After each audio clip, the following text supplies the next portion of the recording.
4, 3, 2, 1. This is the Deducter bringing you set 1 of Samsung Con vs KT Rolster. Today we have a matchup here on Alternative between Jangbi and Crazy Hydra. We have Crazy Hydra as the white Zerg at the 6 o'clock position and Jangbi as the teal Protoss at the 12 o'clock position. Jangbi for Samsung Con and Crazy Hydra for KT Rolster. Now, I want to touch a bit on Jangbi's history. Statistically speaking, if you look at Jangbi's record, he's 53%, so you might think he's a okay-ish Protoss. But if you look at his record between June of last year and this year, he is a paltry 37% win rate, or 38%, something like that. And I just randomly picked a time when he was good, like 2008. January of 2008 to January 2009, he is 68% during that time. So, you know, once upon a time, he was a dominant force. He made it to 3 finals, getting smacked out twice by Bisu and once by Luxury, the max fixing Luxury. Oh, Jangbi, this is a definition of a slump, going from 68% to 37%.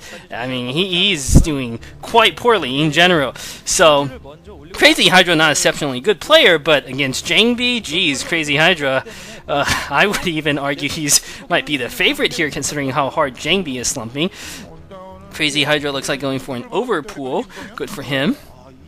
Jangbi surely will be able to put down a forge. This is a 2-player map, so he really needs to send a probe out to scout after he puts down his forge here, and make sure nothing crazy is coming here from Crazy Hydra.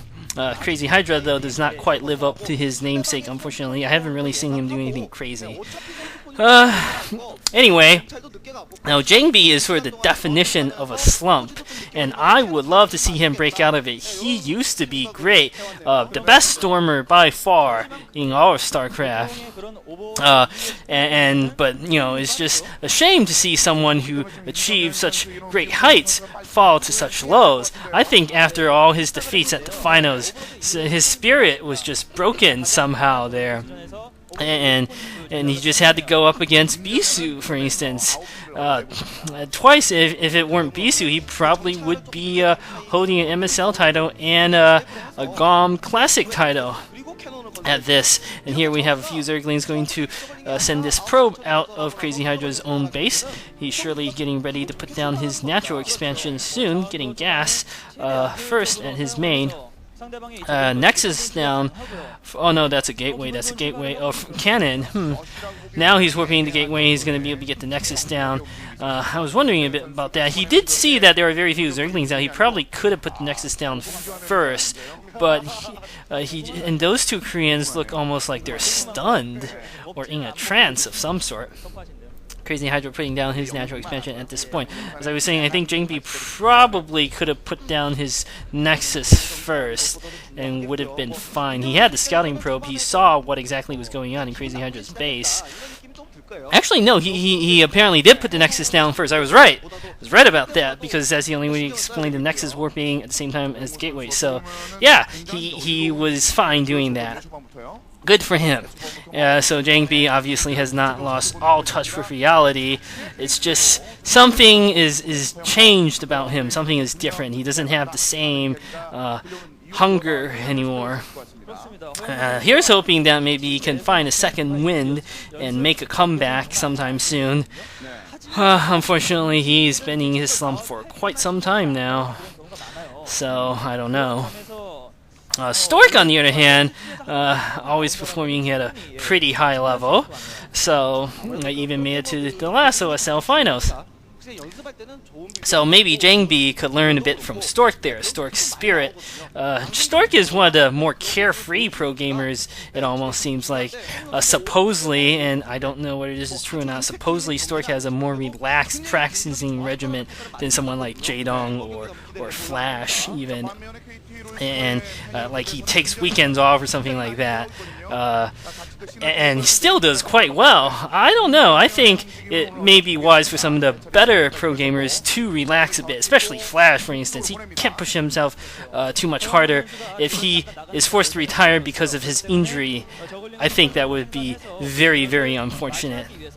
Anyway, not too much going on in this game just yet. Crazy Hydra with his third base already up.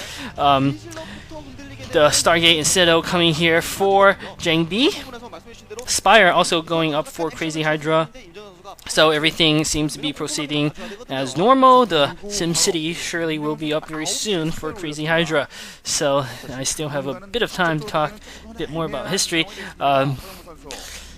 It's just, I always think it's tragic for the great players to fall so hard like this. And I wish they had achieved something, but ultimately there is this factor, this impossible to deny factor that champions have, and the almost greats don't have, and Jangbi unfortunately just does not cut it. This is actually played before the MSL finals, so it'll be interesting to see whether Flash is brought out or not. I actually think Flash will come out and play in this series, because Flash is the sort of player who you know, if he's only in one finals, that's not that much pressure for him. He's seen it all before. I know this is uploaded after the Flash vs. Zero finals has already been uploaded on my account, but regardless, this series was played before the finals. Whereas Zero, I know, was not brought out in at least Wujing versus NBC game, for instance. Maybe he was set to play. Well, I'm not going to say anything about the series. Regardless, he did not make an appearance in that series. Scourge is coming out to scout here. Now Jangbi pushing out with a few more Zealots. The action is finally going to get underway. Here we have a few Corsairs built for Jangbi. He didn't really utilize those Corsairs early on. He didn't. He's managed to build up 3 and stash them in his base. He's probably going to try to put them to use later. There are a few Scourge out for Crazy Hydra. Speed upgrade finished on those Zealots. +1 attack, sure to finish very, very soon. He decides to barrel in anyway, but backing off from the natural. Not going to be able to break through those defenses. There's Hydralistan and several Hydras behind. There, Jangbi's best bet is probably to attack this third base of Crazy's Hydras. It is relatively isolated, and there are multiple angles of attack open.